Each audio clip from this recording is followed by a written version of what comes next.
We have a significant update this evening. After spending most of the day reviewing Epstein files, I have some significant ones I need to talk to you about.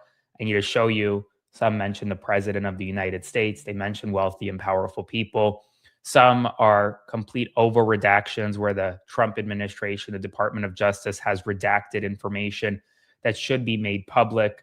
Others are simply horrific and graphic in nature, but outline exactly what these survivors were put through by Jeffrey Epstein. And so the world needs to see them. The world needs to hear this video, because maybe then accountability, or rather some semblance, some form of accountability will come. So make sure to like, comment, share, and subscribe. The more you like, the more people will see. Support my work by subscribing to my Substack. Click the link below. I'm working nonstop and I will not stop now. I do want to start by saying that this week is a very important week for the Epstein survivors. Pam Bondi, the Attorney General of the United States, will testify this week on Capitol Hill. In addition, Ghislaine Maxwell will take part in a deposition with House Oversight Committee members on Monday of this week. So hopefully there'll be a lot more information that comes out soon. Now let's jump into the files. This first file, we don't know from who it's from or who it's to. But what we do know, it was internal communications, likely within some type of law enforcement agency, from July 24th, 2025, in which they talk about a list of wealthy and powerful people who may have some connection to Jeffrey Epstein. The tasks, they say, quote, confirm we have interviewed cellmate of first suicide attempt. Apparently lawyer at time made an allegation cellmate tried to kill Epstein. Take these names and build out a new spreadsheet with apparently like information concerning them. Okay, so let's look at their list of people that they were concerned about here. The first, Donald Trump. The second, Harvey Weinstein.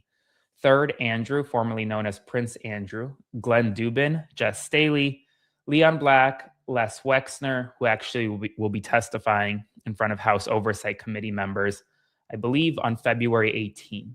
He has been subpoenaed. Bill Clinton, Alan Dershowitz, Tony Blair, Howard Lutnick, specifically referring to a Ponzi scheme and money laundering, Jean-Luc Brunel, and William Barr for, quote, being present when a girl was raped.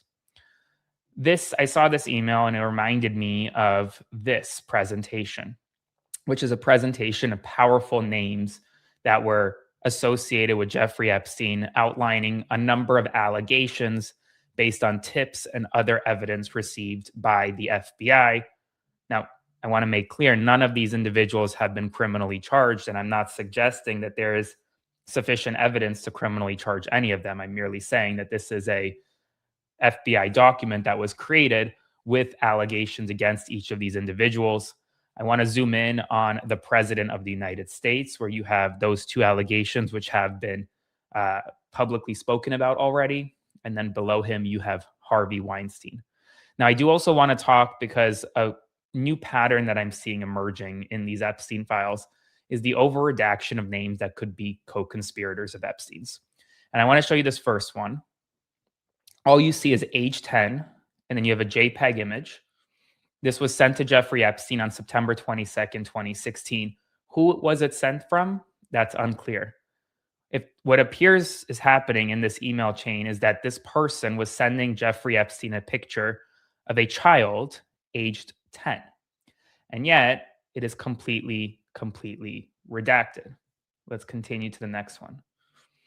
Another one. From redacted to Jeffrey Epstein on October 19th, 2013. Quote, is she too old for you, LOL? Well, I will hunt my other Czech friends, after Epstein wrote, quote, too old. Another one from July 3rd, 2013.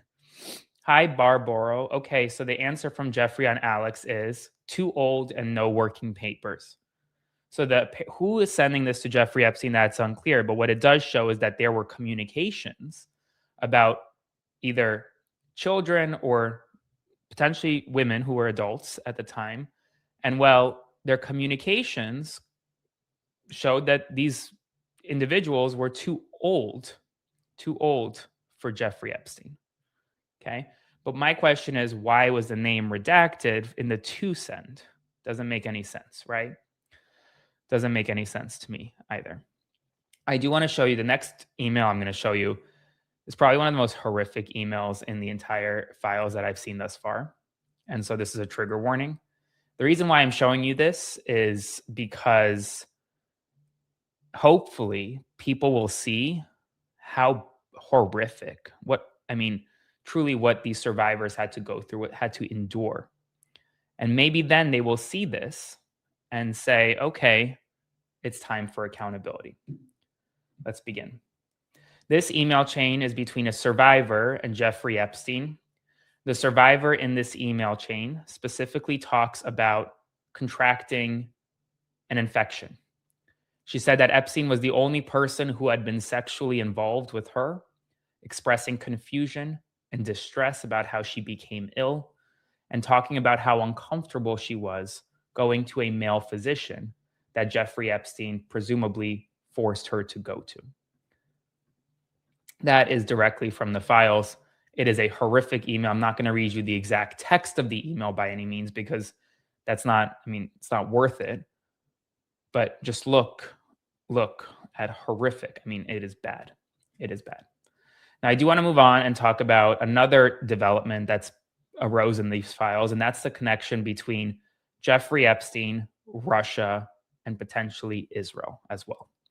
And while there is a new email between Jeffrey Epstein and Ehud Barak, who was the previous Israeli prime minister a long time ago, where they discuss Epstein meeting Vladimir Putin in St. Petersburg. There are emails going back and forth showing that Jeffrey Epstein built relationships with senior Russian officials and business figures, sought help from Russian officials after claiming a Moscow woman was trying to blackmail powerful businessmen, and repeatedly tried to arrange a meeting with Russian President Vladimir Putin.